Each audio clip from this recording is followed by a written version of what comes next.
ಇಲ್ಲಿ ಅಡಿಕೆ ಮಧ್ಯದಲ್ಲಿ ಈ ತೆಂಗು ಹಾಕಿದಿರಿ. ಈಗ ರಾಮಸ್ವಾಮಿ ಅವರು, ಈಗ ತೆಂಗಿನ ಬಗ್ಗೆ ನೀವೇನು ಹೇಳ್ತೀರಿ? ಅಡಿಕೆ ತೋಟದೊಳಗೆ ಕೆಲವರು ತೆಂಗು ಹಾಕ್ಬೇಕು ಅಂತಾರೆ, ಕೆಲವರು ಹಾಕ್ಬಾರ್ದು ಅಂತಾರೆ. ನಿಮ್ಮ ಅಭಿಪ್ರಾಯ ಏನು? ನನ್ನ ಅನುಭವದ ಪ್ರಕಾರ ನೋಡಿದ್ರೆ, ಈಗ ನೀವೇ ನೋಡ್ತಾ ಇರಿ ಪ್ರತ್ಯಕ್ಷವಾಗಿ, ಈ ತೆಂಗಿನ ಮರ ಮಧ್ಯದಲ್ಲಿ ಇರೋದ್ರಿಂದ ಹೌದು, ಆ ಕಡೆಯಿಂದ 2 ಮರ, ಈ ಕಡೆಯಿಂದ 2 ಮರ, ಆ ಕಡೆಯಿಂದ 2 ಮರ, ಈ ಕಡೆಯಿಂದ 2 ಮರ, ಅಂದ್ರೆ ಹೆಚ್ಚು ಕಮ್ಮಿ ಸುತ್ತ 8 ಮರ. ಯಾವ ಫಸಲು ಕಮ್ಮಿ. 8 ಅಡಿಕೆ ಮರಗಳಲ್ಲಿ ಕಮ್ಮಿ ಆಗ್ಬಿಡುತ್ತೆ. 8 ಅಡಿಕೆ ಸಸಿಗಳಲ್ಲಿ ಫಸಲು ಕಡಿಮೆ ಆಗ್ಬಿಡುತ್ತೆ. ನಾವು ಒಂದು ತೆಂಗಿನ ಮರದಲ್ಲಿ ಫಸಲು ತಗೊಳ್ಳೋದು. ಏನೇನು ಹೇಳ್ತಾರೆ ಅಂದ್ರೆ, ಅಡಿಕೆ ಮರ ಬೆಳೆದ್ಮೇಲೆ ತೆಂಗಿನ ಸಸಿ ಹಾಕಿದ್ರೆ ಏನೂ ಆಗಲ್ಲ ಅಂತಾರೆ. ಒಪ್ಕೊಂತೀನಿ. ಅಡಿಕೆ ಮರ ಬೆಳೆದಾದ್ಮೇಲೆ ತೆಂಗಿನ ಮರ ನಾವು ಹಾಕಿದ್ವಿ ಅಂದ್ರೆ ಸೋಲೆ ಬೆಳೆಯುತ್ತೆ, ತೆಂಗು ಫಸಲು ಕೊಡಲ್ಲ. ತೆಂಗು ಫಸಲು ಕೊಡಲ್ಲ, ಅದು ಬೆಳೆದೇನು ಬಿಟ್ರೇನು. ಅವಾಗ ಏನಕ್ಕೆ ಹಾಕ್ಬೇಕು? ನಾನು ಹೇಳೋದೇನು ಅಂದ್ರೆ, ಮಧ್ಯದಲ್ಲಿ ಹಾಕ್ಲೇಬಾರ್ದು. ನಮ್ಮ ನೈಸರ್ಗಿಕ ಕೃಷಿ ಪ್ರಕಾರ ನಾನು ಹೇಳ್ತಾ ಇದ್ದೀನಿ, ಸುತ್ತಲೂ ದೊಡ್ಡ ಮರಗಳು ಇರ್ಬೇಕು. ಸುತ್ತಲೂ ನಾವು ತೆಂಗನ್ನು ಹಾಕ್ಕೊಂಡು ಒಳಗಡೆಗೆ ನಾವು ಬೇಕಾದ್ರೆ ನಾವು ಅಡಿಕೆ ಮಾಡಬೇಕು. 32 ಅಡಿ ಮೇಲ್ಪಟ್ಟು ಬೆಳೆಯಂತ ಮರಗಳನ್ನ ನಾವು 16 ಅಡಿ 20 ಅಡಿ ಮೇಲ್ಪಟ್ಟು ಮರಗಳನ್ನ ಸುತ್ತಲೂ ಹಾಕೋಬಹುದು. ಅದ್ರ ಕೆಳಗೆ ಏನಿದ್ರು, ಈಗ ಅಡಿಕೆ ಮರ ಇರ್ತವೆ ಅಂದ್ರೆ ಅಡಿಕೆ ಮರ ಅದಕ್ಕೆ ಲೆಕ್ಕಕ್ಕೆ ಬರಲ್ಲ. ಅದು ಅಡಿಕೆ ಒಂದು ಮೇನ್ ಕೃಷಿ ಆಯ್ತು ಈಗ ನನಗೆ. ಹೌದೌದು, ಅಡಿಕೆ ಈಗ ಮೇನ್. ಮರಗಳಿಗೆ ಅಥವಾ ತೆಂಗಿಗೆ ಸಂಬಂಧಪಟ್ಟಂಗೆ ಮಧ್ಯದಲ್ಲಿ ಇರಬಾರ್ದು. ಮಧ್ಯದಲ್ಲಿ ಹಾಕ್ಬೇಕು. ಎಂತ ಹಾಕ್ಬೇಕು? ಕೊಕ್ಕೋ, ಜಾಯಿಕಾಯಿ, ಈ ತರದ ಒಂದು 12 ಅಡಿ ಲಿಮಿಟ್ ಅಲ್ಲಿ ಬೆಳೆಯಂತವನ್ನ ನಾವು ಹಾಕೊಂಡು ಅದನ್ನ ಕಸಿ ಮಾಡ್ಕೊಂಡಿದ್ರೆ ನಮಗೆ ಒಳ್ಳೆ ಫಲದಾಯಕ ಆಗಿರುತ್ತೆ. ಸರಿ ಸರಿ. ಈ ಮಿಶ್ರ ಬೆಳೆಯಾಗಿ ತೆಂಗು ಆಗಾರು ಉಪಯುಕ್ತ ಅಲ್ಲ. ನನ್ನ ಅಭಿಪ್ರಾಯ ಇಲ್ಲ, ಸಾಕಷ್ಟು ಜನದ ಅಭಿಪ್ರಾಯನೂ ಹಾಗೇ ಇದೆ. ಇದೇನು ಜಾಯ್ಕಾಯಿ ಇಷ್ಟು ಚೆನ್ನಾಗಿ ಬಂದಿದೆ, ಸಮೃದ್ಧವಾಗಿ ಬಂದಿದೆ. ಎಷ್ಟು ವರ್ಷದ್ದು ಗಿಡ ಸರ್? ಇದು 5 ವರ್ಷದ್ದು. ಕೆಲವು ಕಡೆ ಫಸಲು ಬಿಟ್ಟಿದೆ.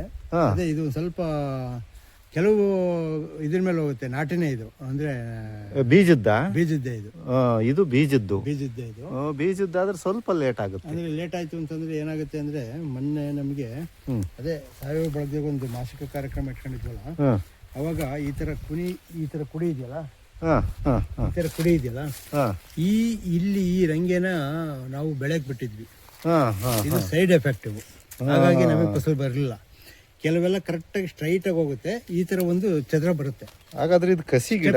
ಕಸಿ ಗಿಡ ಅಲ್ಲ, ನಾಟಿನೆಯ. ಈ ತರ ಬಿಡಬಾರ್ದಂತೆ ನಾವು, ದೊಡ್ಡದಾಗಿ ಬೆಳೆಯಕ್ ಬಿಡಬಾರ್ದು. ಹೌದು. ತಾರನಾಥ್ ಅವರು ಅವ್ರು ಹೇಳಿದ್ರು, ಜಾಯ್ಕಾಯಿ ಯಾವಾಗಲೂ ಸೈಡಿಗೆ ಬರುತ್ತಲ್ಲ ಇಂಕ್ಲು, ಇದು ಏಕ ಬೆಳೆ. ಇದು ಎಲ್ಲ ಹಿಂಗ್ ಹೋಗ್ತಾ ಇರುತ್ತೆ. ಒಂದು ಸ್ಟ್ರೈಟ್ ಒಂದ್ ಹೋಗ್ಬೇಕು, ಇನ್ನು ಉಳಿದವೆಲ್ಲ ಚಿಕ್ಕ ಚಿಕ್ಕ ಕವಲುಗಳು ಇರ್ಬೇಕು. ವರ್ಷ ಇಲ್ಲಿ ಬೆಳತ್ ನೋಡ್ರಿ. ಈ ತರ ಕವಲು ಹೊಡಿಬೇಕು ಹೊರತು ಇದ್ರಲ್ಲೇ ಇನ್ನೊಂದು ಸಪರೇಟ್ ಬರಬಾರ್ದು.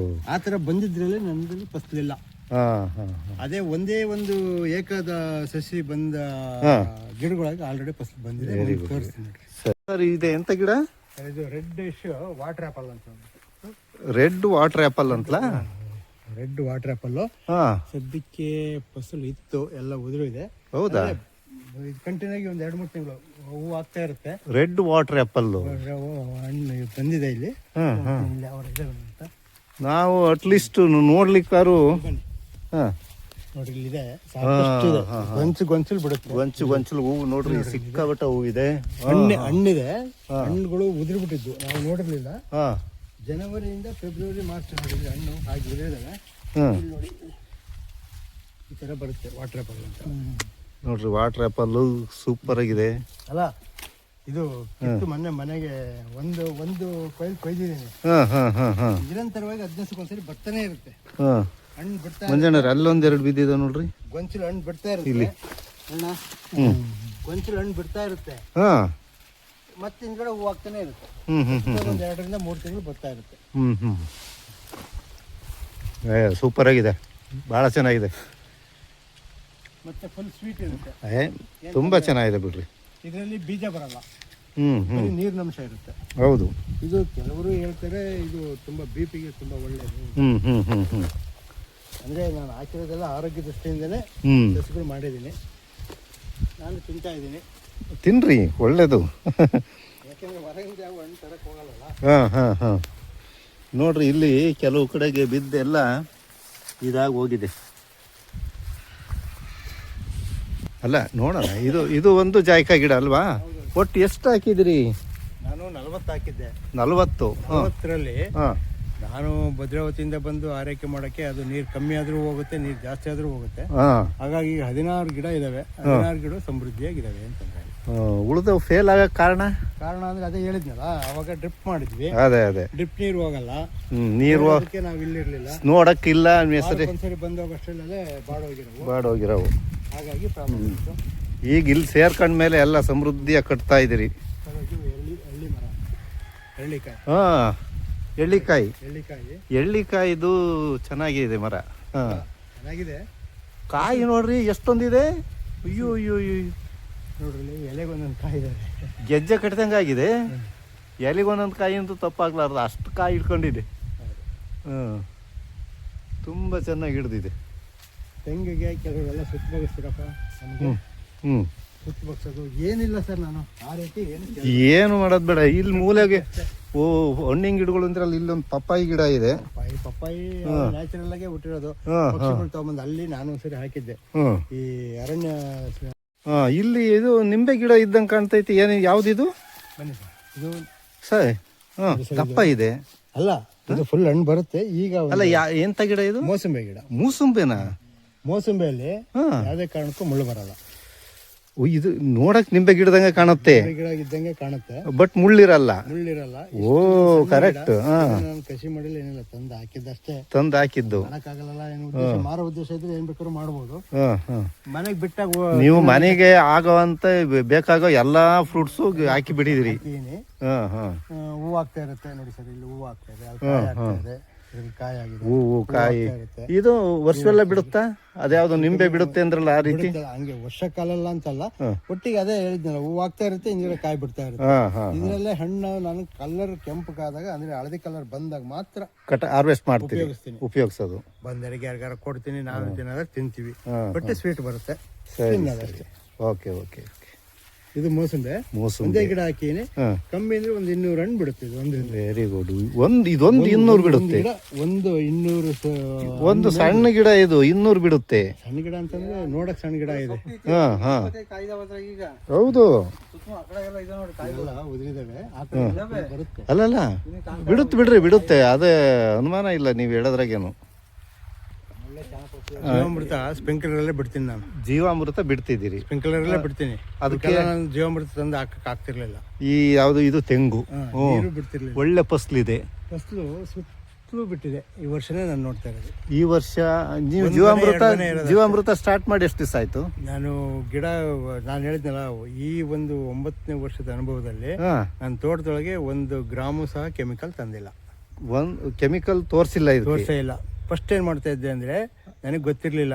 ನೀವು ಬರೀ ದೇಸಿ ಹಸು, ಈ ಸೀಮೆ ಹಸು ಅಂತಂದ್ರೆ ಎಲ್ಲ ಒಂದೇ ಅಂತ ತಿಳ್ಕೊಂಡಿದ್ದೆ. ಒಟ್ಟಿಗೆ ದನಿಂಗ್ ಗೊಬ್ಬರ ಹಾಕ್ತಿದ್ರಿ? ದನಿಂಗ್ ಗೊಬ್ಬರನೂ ಹಾಕಿಲ್ಲ ನಾನು. ದನಿಂಗ್ ಗೊಬ್ಬರ ನಾನು ಏನು ಕೊಡ್ತಿದ್ರಿ? ನಾನು ಏನ್ ಮಾಡ್ತಾ ಇದ್ದೀನಿ ಅಂದ್ರೆ, ಎಲ್ಲೆಲ್ಲಿ ಸಿಗುತ್ತೆ ಸಗಣಿ ಮತ್ತೆ ಗೋಮೂತ್ರ, ಅದನ್ನ ಮನೆಗೆ ಕಲೆಕ್ಟ್ ಮಾಡಿ ಮನೆಯಿಂದ ಅಲ್ಲಿ ಒಂದು ಜೀವಾಮೃತನ ರೆಡಿ ಮಾಡ್ಕೊಂಡು 20 ಲೀಟರ್ನ ತಗೊಂಬಂದು ಇಲ್ಲಿ 200 ಲೀಟರ್ ನೀರಿಗೆ ಹಾಕೊಂಡು ಒಂದೊಂದು ವಾರಕ್ಕೆ 200 ಗಿಡಕ್ಕೆ ಹಾಕ್ತಾ ಇದ್ದೆ. ನೋಡ್ರಿ, ನೀವು ಮನೆಯಲ್ಲಿದ್ರು ಎಲ್ಲೆಲ್ಲಿ ಸಿಗುತ್ತೆ ಅಲ್ಲಿಂದ ಕಲೆಕ್ಟ್ ಮಾಡಿ ಗಿಡಗಳಿಗೆ ಹಾಕಿ. ಅಲ್ರಿ, ಮನೆಯಲ್ಲಿ ನಾನು ಮೊನ್ನೆ ಒಂದು ತೋಟಕ್ಕೆ ಹೋಗಿದ್ದೆ. ಅವ್ರ ಮನೆಯಲ್ಲಿ ನಾಟಿ ಹಸುಗಳು ಇದಾವೆ. ಅವರು ಬಳಸೋದೆಲ್ಲ ಸೀಮೆ ಗೊಬ್ಬರ, ಪೆಸ್ಟಿಸೈಡ್ಸು ಎಲ್ಲ ಬಳಸ್ತಿದ್ದಾರೆ. ಅಲ್ರಪ್ಪ, ಇಟ್ಕೊಂಡು ಇಲ್ದಲೆ ಇದನ್ನ ಜೀವಾಮೃತ ತಯಾರು ಮಾಡ್ಬೇಕು ಅಂತಾನೆ ಹಸು ತಂದು ಕಟ್ಕೊಂತಿದ್ದಾರೆ. ಜೀವಾಮೃತ ಈಗ ನಾನು ರಿಟೈರ್ಡ್ ಆದ್ಮೇಲೆ ಜೀವಾಮೃತಕ್ಕೆ ಸಪರೇಟ್ ಆಗಿ ಒಂದು ವ್ಯವಸ್ಥೆ ಮಾಡ್ಕೊಟ್ಟಿದ್ದಾರೆ ನಮ್ಮ ಸ್ನೇಹಿತರು ಸೇರಿ. ಏನ್ ಮಾಡಿದ್ದಾರೆ? ಅಲ್ಲಿ ಮುಂದೆ ತೋರಿಸ್ತೀನಿ ಸರ್. ಜೀವಾಮೃತ ಘಟಕ ತೋರಿಸ್ತೀರಿ? Very good very good. ನನಗೆ ನೀವು ಅದೆಲ್ಲ ಅನುಕೂಲ ಮಾಡಿದೀನಿ, ಪ್ರಯತ್ನ ಮಾಡಿದಿರಲ್ಲ, ಅದೆಲ್ಲ ಅದು ಖುಷಿ. ಮೊನ್ನೆ ಒಂದು ಸಸಿ ತಂದು ಹಾಕಿನಿ. ಏನ್ ಗಿಡ ಇದು? ಸೀಸನ್ ನಿಂಬೆ ಅಂತ ಹೇಳ್ಬಿಟ್ಟು ಒಂದು ಸಸಿ ತಂದು ಹಾಕಿ. ಆಲ್ ಸೀಸನ್ ನಿಂಬೆ. ಆಲ್ ಸೀಸನ್ ನಿಂಬೆ ಅಂತ ಎಲ್ಲ ಕೆಳಗೆ ವಿಷಯ ತಿಳಿತಾ ಇದ್ರಲ್ಲ ಅಂತ ಏನೋ ಒಂದು ಕುತೂಹಲ. ಹೌದು. ಎಲ್ಲಿಗಾರ ಏನಾರು ಹೋದ್ರೆ ಯಾರು ವಿಶೇಷ ತಳಿ ಸಿಕ್ಕಿದ್ರೆ ತಗೊಂಡು ಹಾಕೋದು ಒಂದು ಅಭ್ಯಾಸ ನನಗೆ. ಈಗ ಆಲ್ ಸೀಸನ್ ನಿಂಬೆ ಹಾಕಿನಿ. Okay okay. ಒಂದು ಮಿಸ್ ಆಯ್ತು. ಒಂದು ಫಲ, ಇದು ಲಕ್ಷ್ಮಣ ಫಲ, ಒಂದು ಸೇಬಿನ ಗಿಡ ಇದೆಯಾ? ಒಂದು ತಂದು ಹಾಕಿನಿ. ಅದನ್ನು ತೋರಿಸ್ಬೇಕು ಬರ್ರಿ ಇಲ್ಲಿ ನಮ್ಮ ವೀಕ್ಷಕರಿಗೆ. ರಾಮಸ್ವಾಮಿಗಳಿಗೆ ಏನು ಇದು ಬೆಳೆದಿರೋದು ನೋಡಿ ಸರ್? ಕಾಕಿ ಇದು ದನಗಳಿಗೆ ಮೆಕ್ಕೆಜೋಳ. ಈಗ ನಿಮ್ಮ ದನಿಗೆ ಮೇವಿಗೆ ಇದನ್ನೇ ನಮ್ಮ ಕೋಳಿಗೂ ಹಾಕ್ಬೋದು, ಕೋಳಿಗೂ ಇದನ್ನೇ ಹಾಕ್ತೀರಿ? ಕುರಿಗೂ ಹಾಕ್ಬೋದು, ದನಗಳಿಗೂ ಹಾಕ್ಬೋದು, ಫ್ರೀ ಆಫ್ ಕಾಸ್ಟ್. ಕೋಳಿ ಕುರಿ ದನ ನ್ಯಾಚುರಲ್ ಆಗಿ ಈ ವರ್ಷ ಬೆಳೆದಿದ್ದೆ. ಒಂದು 2 ಲೈನ್ ಹಾಕೊಂಡ್ರು ನಿಮ್ಗೆ ಆಗೋಯ್ತಲ್ವಾ? ಓಕೆ. ಹಸಿ ಮೇವು ಇದ್ದೇ ಇರುತ್ತೆ, ಒಣಗಿದ ಮೇವು ಇರುತ್ತೆ. ಓ ಇದೇನ್ರಿ ಇಷ್ಟು ದಪ್ಪ ಇದೆ? ಚಕೋತ ಅಂತ. ಚಕೋತ? ಚಕೋತ ಇನ್ನೊಂದು ಭಾಷೆ ದದ್ಲಿ ಅಂತಾರೆ, ದದ್ಲೆಕಾಯಿ ಅಂತ ಹೇಳ್ತಾರೆ ಮಲೆನಾಡಲ್ಲಿ. ಚಕೋತ ಒಳ್ಳೆ ಸೈಜ್ ಬಂದಿದೆ. ಹಣ್ಣು ತೋರಿಸ್ಬರ್ರಿ, ಅಲ್ಲೇ ಹಣ್ಣು ಐತಿ, ಅಕ್ಕಡ ಹಣ್ಣು ಐತಿ. ಚಕೋತ ಬೆಳೆದಿದ್ದೀರಿ ರಾಮಸ್ವಾಮಿಗಳು, ಏನು ಎಲ್ಲಾ ತರದ್ದು ವೆರೈಟೀಸ್ ಬೆಳೆದಿರಲ್ರಿ. ಓ ಅಲ್ಲಿ ಮೇಲೆ ಜೋಡಿ. ಅಲ್ಲಿ ಅಲ್ಲಿ ಅಕ್ಕಡ ಇದೆ ನೋಡ್ರಿ. ನೋಡಿ ತೋರಿಸಿ ಹಣ್ಣು ಚೆನ್ನಾಗಿ. ಅದ್ರ ಬಗ್ಗೆ ಹೇಳ್ರಿ, ಹಣ್ಣಿನ ಬಗ್ಗೆ ಮುಂದೆ ಸಿಗ್ಬೋದು, ಹೆಂಗೆ ಸ್ವೀಟ್ ಇರುತ್ತೆ ಅಂತ. ತುಂಬಾ ಚೆನ್ನಾಗಿದೆ. ಹೆಂಗಿತ್ತು ಹಣ್ಣು? ಸಖತ್ತಾಗಿ ಬಿಡು, ಮಜಾ ಮಾಡ್ತೀನಿ ತಿನ್ನಪ್ಪ. ಹೌದಾ? ನಿನ್ನೆ ಚಿಕ್ಕಮಗಳೂರಿಗೆ ಹೋಗಿ ತುಂಬಾ ನಾನು ತಗೊಂಡೋಗಿ ಕೊಡ್ತೀನಿ. ನಮ್ಮ ಪಾಪ ಸ್ನೇಹಿತರು ಕೇಳ್ತಾರಲ್ಲ, ಕೇಳಿದಾಗ ಯಾಕೆ ನಾವು ಎಷ್ಟು ತಿನ್ನಕ ಸರ್. ಹೌದೌದು, ಕೊಡ್ರಿ ಕೊಡ್ರಿ, ಕೊಟ್ರೆ ಸ್ವಲ್ಪ ನೆನಪಿರುತ್ತೆ. ಹೌದು. ನಾವು ಇದನ್ನ ತರಲಿಲ್ಲ, ಬಿಟ್ಟು ಬಂದೆ. ಒಂದಿತ್ತ ಹಾಕ್ಬೋಯ್ತ ಇದ್ರಿತ ಜೋಡಿ ಇದ್ರಲ್ಲಿ ಹಣ ಇಲ್ವೇ ಕಲರ್ ಆಮೇಲೆ ಈ ಥರ ಭಾಷೆ ಕೈ ಸಿಗಂಗೆ ನೋಡೋಲ್ಲ. ನೀವು ವಿಡಿಯೋ ಮಾಡ್ತೀನಿ ನಿಮಗೆಲ್ಲ. ಕೊಯ್ರಿ ಕೊಯ್ರಿ ಸರ್, ವಿಡಿಯೋ ಮಾಡ್ತೀಯ ನೋಡಿ ಸರ್. ತುಂಬಾ ಸಖತ್ತ ಬಂದಿದೆ ವಿಡಿಯೋಕ್ಕಾಗಿ ಬಗ್ಗಿಸಿ ನಾವು. ಇದ್ರ ಎಲ್ಲ ಕಲರ್ ಬಂದ್ರೆ ಬೇಕಾ ನಮ್ದು ಕೊಯ್ಕೊಳ. ಸರಿ ಸರಿ. ಯಾಕಂದ್ರೆ ಬೆಂಗಳೂರಿಂದ ಬರ್ತಾರೆ ನಮ್ಮ ಸ್ನೇಹಿತರು. 27ನೇ ತಾರೀಕು ಅಂತರ್ಘಟ್ಟ ಮುಂದೆ ಜಾತ್ರೆ ಇದೆ, ಅದಕ್ಕೋಸ್ಕರ ಬರ್ತಾ ಇದಾರೆ. ಹಣ್ಣುಗಳು ಇರ್ಲಿ ಇರ್ಲಿ, ಯಾಕಂದ್ರೆ ಇಲ್ಲಿದ್ದರಿಗೆ ಯಾವ ಬೇಕಾದ್ರೂ ಕೊಡ್ಬೋದು. ಈಗ ಬೆಂಗಳೂರಿಂದ ಸ್ನೇಹಿತರು. ಸಪೋಟ ಇದು ಗಿಡದ ಒಂದು ಇದು ಅಂತ ಕಾಣುತ್ತೆ. ಓ ಕೊಡ್ಲಿಲ್ಲ, ಸಪೋಟ ಒಟ್ಟಿಗೆ ಹಾಕಿರೋದು ನೋಡ್ರಿ. ಅಲ್ಲೊಂದು ಎಲ್ಲೋ ಒಂದೊಂದು ಹಣ್ಣು ಬಿಡುತ್ತೆ. ಇದು ಫಸಲು ಕಡಿಮೆ ಆಗ ಕಾರಣ ಏನ್ ಹೇಳ್ತೀರಿ? ಕಾರಣ ಇದು ಗಿಡದ ನೇಚರ್, ಗಿಡದ ಲಕ್ಷಣನೇ ಅಷ್ಟು ಅನ್ಸುತ್ತೆ. ಅಂದ್ರೆ ಇದಕ್ಕೆ ಆರೈಕೆ ಮಾಡಿದ್ರೆ ಅದೇ ತರ ಬಿಡ್ಬೋದು ಅಂತ ಈ ವರ್ಷ ಮಾಡೋಣ ಅಂತ ಇದೀನಿ. ಮಾಡೋಣ ಟೈಮ್ ಆದಾಗ. ಸರಿ ಸರಿ. ಯಾಕಂದ್ರೆ ಅದೇ ಕಲರ್ ಚೇಂಜ್ ಆಗಿದೆ. ಅದು ಇದಕ್ಕೆ ಆರೈಕೆ ಬೇಕಾಗುತ್ತೆ, ಅವಕ್ಕೆಲ್ಲ ಬೇಕಾಗಿರ್ಲಿಲ್ಲ. ನೋಡೋಣ, ಒಂದ್ ಪ್ರಯತ್ನ ಮಾಡಿ ನೋಡಿ. ಮಾಡೋದ